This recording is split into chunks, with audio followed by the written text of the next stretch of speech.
Chapter 40. While Harry was meeting with Snape and Voldemort, the twins were having dinner with Bill and Fleur. "We were hoping to talk to you about something regarding the wedding," George opened. "What's that?" Bill asked suspiciously. "Well, we wanted to bring our boyfriend as our date, but there is a good chance that Mum and possibly other people might throw a fit over it," Fred said. "We hope that they wouldn't be so crass as to do something like that publicly at your wedding, but we can't be sure."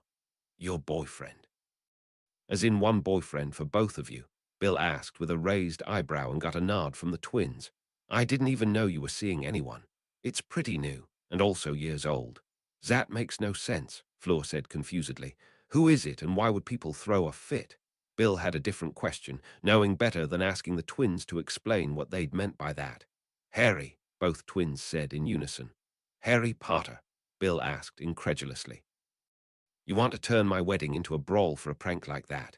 "It's not a prank," Fred snapped as George just glared at his brother. Fleur put a hand on Bill's arm to calm him as she asked the twins, "You love him?" "Yeah, we do," George nodded. "We haven't told him that, though." "Then a wedding is the perfect time," she agreed to their request. Not only had the twins always been kind to her and immune to her allure, but she was quite fond of Harry too. Besides, the French would never stand in the way of love, more so for Avila. "You're really serious about this," Bill said with a frown. "We are. He's only been free of Ginny's love potion for a month," Bill pointed out. "We were on the verge of getting together before she potioned him. We've had feelings for each other for years. We even gave him an early model of the linked journals the first Christmas he came to headquarters, and we've talked in them every day since." "Okay. Then yes, you can bring him as your date. And if Mum or Ginny or anyone else throws a fit, I'll handle it," Bill agreed.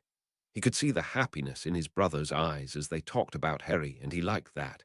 He even got why they didn't want to tell anyone before that. At least at the wedding, there was a chance that they wouldn't get castigated, and there would be witnesses if they did for their own protection. It wouldn't matter until the reception anyway, since the twins were in the wedding. "But you must bring him by for dinner soon," Fleur added. "Definitely. I know you too well enough to know that you're helping Harry get out of his house." "Okay. I'm pretty sure he's planning to spend tomorrow with Sirius, but the next day we can if that's good for you." "That is perfect," Fleur agreed. When the night came, Harry found himself more nervous than he thought he'd be. Meeting the family was apparently stressful even when you knew them. The twin on either side of him, not being at all shy about touching him, and even stealing the occasional kisses, helped a lot. Both Bill and Fleur were left with no further doubts about their love for each other by the end of the night. Harry felt a little bad that they would probably end up delaying their honeymoon. When the day of the wedding rolled around, Harry showed up on time and was immediately set on by Ron and Hermione asking 1,000 questions and wanting to plan their quest. Harry just told them again that they weren't going. It wasn't long before they were dragged off to finish the last bit of getting ready, and then Ginny ambushed him for help with her dress, which was clearly a seduction attempt. He zipped her up as quickly as he could and walked away before she could say anything more. He was regretting coming in the house now rather than going straight out back. He'd been hoping to see the twins before everything started, but he wasn't risking being in there any longer and slipped out the back door to take a seat. Harry saw Sirius and Remus and went over to sit next to them. Remus immediately got up and moved over a seat so he could sit between them. "Keeps you away from any undesirables," Remus whispered to him. "Thanks, I appreciate it," Harry whispered back. "And we'll watch you and the twins' backs at the reception too. I wouldn't put it past them to curse one of you in the back once they realize you're together," Sirius added from his other side. "Also appreciated," Harry said with a grateful smile. "You're still not going to tell us what you've got planned for your birthday?" Remus asked to make conversation. "Nope, you'll find out in the morning," Harry smirked. "I'll be hiding out by the time the paper comes out, but if you need me, call Darby." His first idea had been to hide at the twins' place, but with their relationship coming out today, that would be one of the first places they looked. It wasn't long before the wedding started, and Harry grinned as he saw the twins. They looked gorgeous in their dress robes, and both of them shot a wink at him as they walked by. It was a beautiful service, and Harry met Fred and George at the reception tent. They immediately wrapped their arms around his shoulders and led him to a table. So far, there was nothing obvious about the relationship. They often slung their arms around people's shoulders. They were going to wait until after the cake and the bride and groom dance before making it known.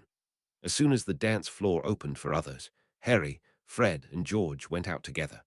They had practiced three-way dancing the last couple weeks and also practicing with two at a time.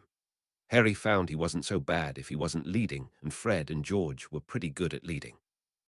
Their first real dance was definitely going to be the three of them together, though. They ended up getting lost in each other during the slow dance and not really noticing anything or anyone else. They were pulled out of it by a scream of rage, and thankfully Sirius was on the ball, and the spell from Ginny flashed against his shield before it hit Fred, who had just stolen a kiss from his boyfriend. "How dare you?" Ginny screeched. "That's enough, Ginny," Bill said sternly as he walked over, getting between her and the now on-guard trio. "Did you see that? They're taking advantage of him. He would never want." "You don't get to say what I want," Harry cut in, wanting to make it clear not only to her, but to everyone else whose attention was drawn by the spectacle. "I fell in love with them a long time ago.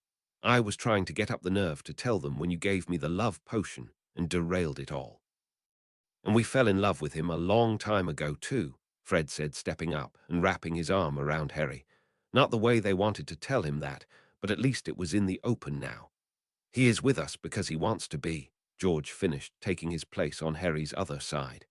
"You must have given him a potion," Marley jumped in angrily. "Harry's a good boy and he loves your sister." "Enough, Mum," Bill snapped, pissed that she would not only accuse the twins of something like that, especially after Ginny already got caught doing it, but the backhanded insult to the twins of Harry not wanting them because he was good, meaning the twins weren't. "I'll have you know that Fleur and I had dinner with Harry and the twins last week, and I slipped him a purging potion myself, and he had no reaction." "You what?" Harry asked, not sure if he should be grateful that someone was looking out for him or feel betrayed. The twins, however, just glared at their brother. "I didn't really think that you guys would. I just wanted to be able to shoot down any accusations like that, honestly," Bill rushed to explain, and that was good enough to calm things down. That got Marley screeching at Bill and the twins and throwing Fleur in for good measure. She didn't get to go long before Arthur silenced her and grabbed her arm. "I'm sorry, Bill. We'll go now and talk another time." "Thanks, Dad," Bill said gratefully. As his father led his mother away, he turned to Ginny. "Are you going to behave, or do I need to send you back to the house too?" "They stole my boyfriend," she tried to argue. "No, Jin, you tried to steal ours," George pointed out. "Now if you'll excuse us, we're trying to enjoy our date," Fred said, leading Harry back to the dance floor and ignoring all the eyes on them as they started dancing together again. During their first break 3 songs later, they were accosted by Hermione and Ron. Both of them were badgering them about not telling them. Ron was complaining about them stealing his best friend. Hermione was telling them how their relationship was wrong. None of them were sure if she meant because they were guys or because there were 3 of them, but they didn't care. They were again rescued, this time by Sirius. Bill was on the other side of the tent and not paying attention now that he'd sent Ginny away too, not realizing that there was still danger. "That's enough, you two," Sirius said sternly, Remus by his side adding his firm expression to the sentiment. "But it doesn't matter what he did, now is not the time or the place," Sirius said. "This is Bill and Fleur's day, and we are not going to ruin it," Remus added. "Fine. We'll talk later then, Harry, since you're staying here tonight," Ron huffed. "No, I'm not." Harry shook his head. They turned back to argue with him some more, but were stopped by the worsening glares of Sirius and Remus, and they just stomped off. Hopefully that was the last of the drama. "Hopefully," Sirius said, ruffling Harry's hair. "Sirius," Harry whined. "My hair is bad enough without your sabotage." That got all of them laughing, and soon enough they got back to the party and enjoyed the rest of the night. Chapter 41.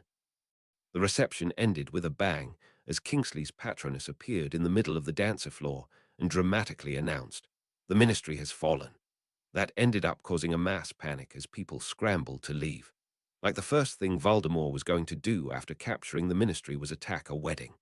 Harry just rolled his eyes and pulled out the portkey to Potter Manor, waiting until the twins grabbed on before he activated it. Just in time since Ron and Hermione were barreling towards him. The first thing Harry did when he got there was pull his Tom-linked journal from his pouch and ask what happened. Tom clearly didn't have much time to talk, but expected Harry to ask because it wasn't long before he sent back, "All went according to plan." Harry snorted and shook his head ruefully. He was definitely going to be having words with Kingsley soon. He'd made it sound like a major attack. "What happened?" the twins asked when he closed the journal. Since Harry knew the plan, he was able to tell them. Everyone in the ministry that wasn't already on Tom's side was stunned and put into holding cells until they could be questioned and either turned or fired. Lucius called an emergency session of the Wisengamot at the same time, where Scrimger was voted out and Tom was voted in. It was all arranged ahead of time and took half an hour. Kingsley must have gotten off the Patronus before he was grabbed. So he decided to incite panic over what was essentially a bloodless handover. Fred said, irritated.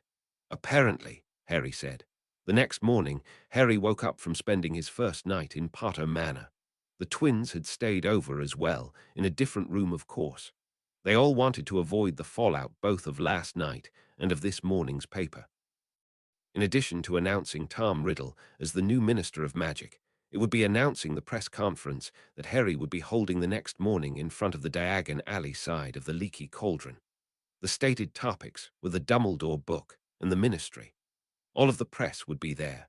The wireless would be broadcasting it live. The general public didn't know that Tom was Voldemort.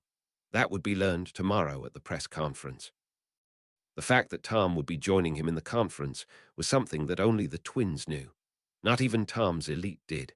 Harry knew full well that most of the Order was panicking and looking for him. They would try to berate him for going out in public at all, but especially now that Voldemort had the Ministry. Assuming they knew that. Ron, Hermione, and Ginny would probably tell them at some point, at which time the fever pitch would pick up. He was mostly expecting Darby to show up not long after they finished breakfast. "Master Harry's doggy and Wolfie want to know if Master Harry is okay. Tell them that I'm fine and everything is going according to plan. Thank you, Darby." Harry wasn't surprised that they wanted to be sure after the clusterfuck of the previous night. They would also know that was the cue to call an order meeting for after the press conference. Fred and George had arranged with their employees to be away from the shop today and would only be checking in for the next few days. After the press conference and everything was over, they were spending the next 3 days at Potter Manor with Harry. They would be making sure he was good and relaxed before he had to take his owls at the ministry on the 3rd. For today, they would be making sure that he was ready for the press conference. The next morning, they went to the alley early to find the stage already set up and the wards already placed. Tom had arranged all that. All the twins had to do was place their last ward over top of the rest, and then Harry stepped onto the stage and pulled his invisibility cloak off. He was immediately blinded by flash bulbs, and reporters were shouting out questions too fast for him to even hear. That quickly stopped when Voldemort, in full snakeface form, stepped onto the stage behind him. There were dozens of screams, but no one moved a muscle wanting to see what happened. All the noise of before ended as the screams did.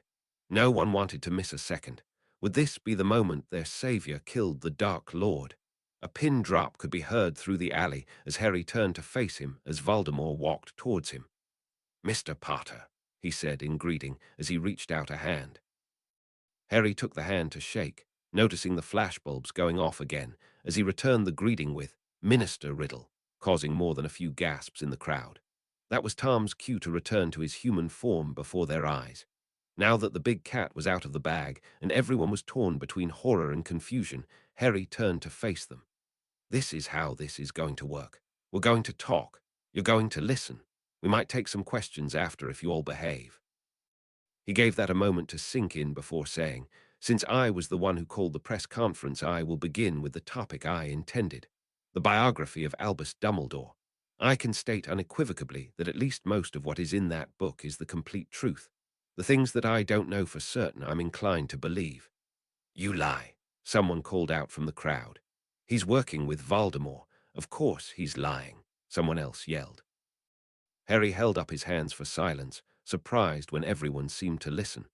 "I don't expect you to believe me, even on the parts that are about me, so I will bring someone that you will believe. First, I would like to explain what this is." He pulled the ring out of his pocket. "This is the Resurrection Stone, one of the 3 Deathly Hallows. It has been authenticated by Gringotts here. He projected the image of the parchment he was holding above his head and large enough to be seen to the end of the alley. Before anyone gets any ideas, once we are done here, this stone will be returned to its rightful owner, so don't bother trying to get it from me or asking me to bring your loved ones to talk to you. You'll have to talk to death if you want to borrow it. He intentionally misled them. Do you have the others? Someone yelled out the question. Are you the master of death? Someone else asked. Harry ignored both questions and continued on. Probably don't know is that a ghost summoned by the stone is unable to lie to his summoner. Therefore, we will get the full truth out of Albus Dumbledore once and for all. Harry turned the ring 3 times, and Dumbledore's ghost appeared. Harry, my boy, you must stop what you're doing here. I will not, Harry interrupted before starting his questioning. Are you aware of the full contents of Rita Skeeter's recently published book about you? Yes, Dumbledore answered. Is anything in that book a lie? Yes or no?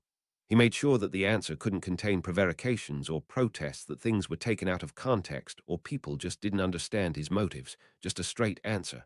No, Dumbledore said clearly reluctantly. How do we know this isn't a trick? Someone yelled. I bet that's not even really him, someone else said. I can clear that up. Let me through, another voice said as he pushed through the crowd. Who are you? One of the reporters in the front asked. I am Aberforth Dumbledore, his brother, he said before turning to Harry.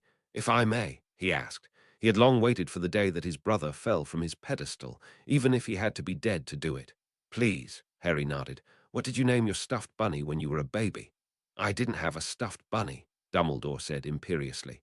He's only bound to tell the truth to me, Harry pointed out before people could get the wrong idea. This would be even more proof. What did you name your stuffed bunny when you were a baby? Harry repeated the question. Mr. Flopsy Buttonshorts, Dumbledore said venomously. That's him all right, Aberforth smirked, and then stepped back to watch the show. Now that we're all convinced of the truth of the matter, let's ask him about some of the more relevant specific points, Harry said, returning to his questioning of Dumbledore. You will answer all questions with a simple yes or no, or we'll be here all day. Did you intentionally return Tom Riddle to an abusive environment in the Muggle world every summer while he was at Hogwarts? Yes. Did you manipulate him into losing his sanity? Yes. Did you intentionally leave me in an abusive home and then force me back every summer? Yes. Did you help Ginny Weasley give me a love potion? Yes. Did you plan to destroy the Statute of Secrecy? Yes. Did you plan for me to die so that you could kill Tom Riddle and become more of a hero? Yes. Did you agree with Grindelwald's end goal and for a time plan to help him achieve it? Yes.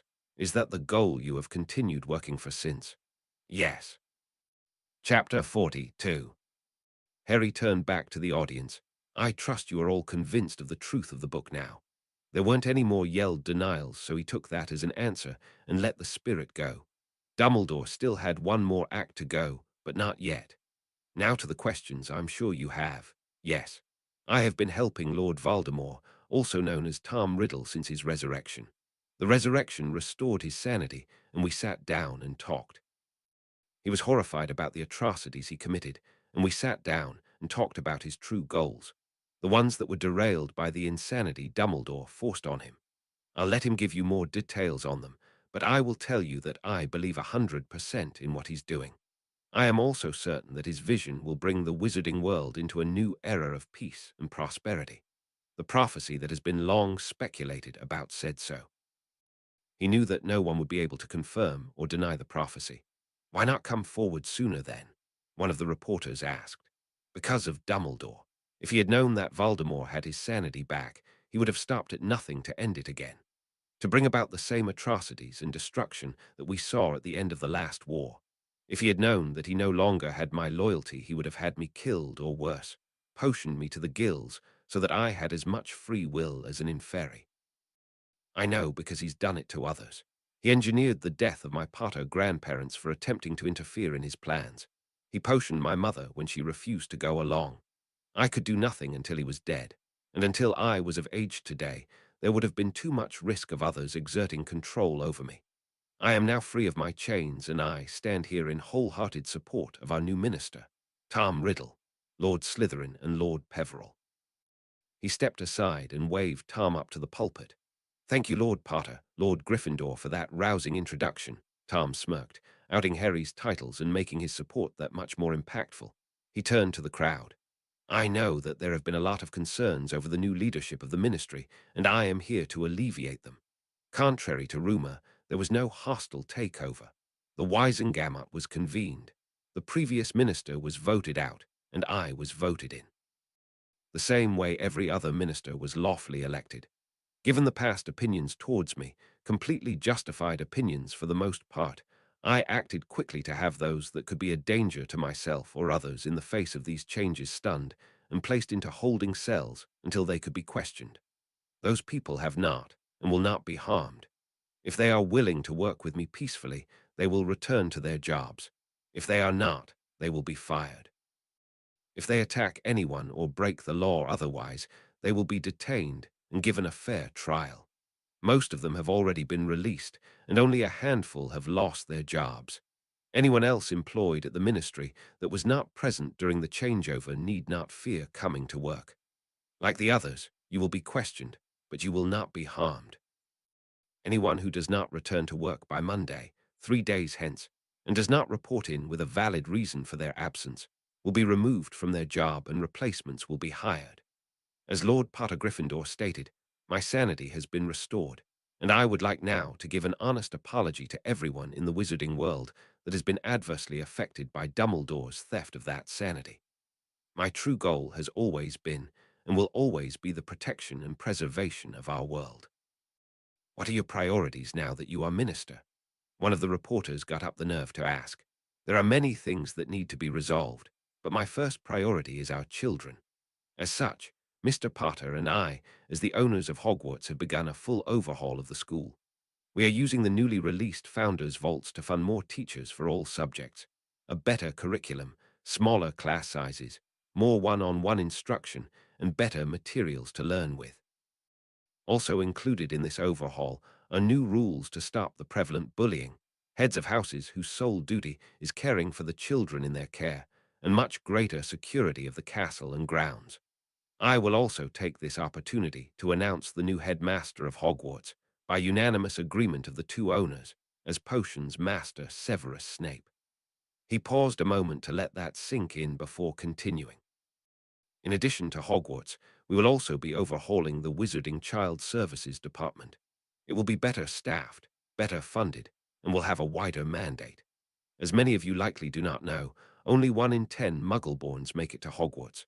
This is because Muggles fear what they don't understand and they lash out at what they fear. Too many Muggle-borns are dying at the hands of their family, friends, and neighbors due to their accidental magic. Even among those that do make it to Hogwarts, more than half are still abused at home. Myself and Harry Potter were among that number. As such, beginning in the next few weeks, all Muggle-borns under the age of 5 will be removed from their homes and adopted out to wizarding families. Anyone wishing to adopt can put in their application at the Wizarding Children's Services. Blood status will not be taken into account when choosing who the children are raised by. All Muggle-borns older than 5, including those at Hogwarts currently, will have their homes inspected. Those subject to abuse will be removed and adopted or fostered by wizarding families. Those who are treated well will remain with their parents subject to random checks. Most of the Muggle-borns at Hogwarts have already been rendered orphans. Did you have something to do with that? A brave reporter asked. I did, yes. All of the families were checked, and those that treated their children well were left alone. The only ones that died were those that were abusing their children. I did not have the resources to remove them legally at that time, and I was unwilling to allow children to suffer the same abuse that has killed far too many until I could get that legal remit. In the future, the abusive parents will simply be charged and tried through the courts.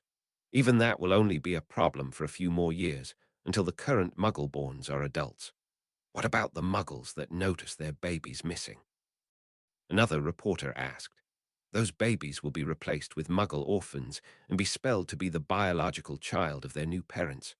That way the Muggle will still have a baby of their own to raise, the orphan has a family, and the Muggle-born children will be safe in the arms of their true world. There will no longer be any such thing as Muggle-borns. All magical children will be just that, magical children. No pureblood, half-blood, or muggle-born. We will all be united as one. How do we know that there will be no more killings? Every drop of magical blood spilled is a waste of potential, a waste of resources, a waste of life. Every drop of muggle blood spilled is one step closer to them discovering our world and destroying it. The name of Lord Voldemort will be left to die in the annals of history. I am Tom Marvolo Riddle, Lord Slytherin Peveril. Death will no longer be a part of my legacy. I will now bring you peace. Together we will bring our world into a new era, one that we can all be proud of. What else do you have on your agenda? One of the reporters asked, most of them, and the crowd, won over by now. There are a great many things I wish to do and change. Right now, the children are the priority. The rest of my agenda will be addressed and announced at a later date. Now, if you will all excuse me, I must return to the large job I have ahead of me, he said charmingly as he stepped down and Harry took center stage again. Lord Potter Gryffindor, are you aware of the other things that Minister Riddle wishes to do? Many of them, yes. He and I have been in near constant contact since his resurrection and have been working together on them. And yes, I can assure you that all of his plans are in the best interests of the world, both wizarding and muggle. I, too, must call this conference to an end. I ask that everyone give our new minister your support. Thank you. Harry stepped back and put his cloak back on, making it look like he disapparated, and then made his way back to the twins' shop to flew to headquarters, where Sirius should have all or most of the order waiting.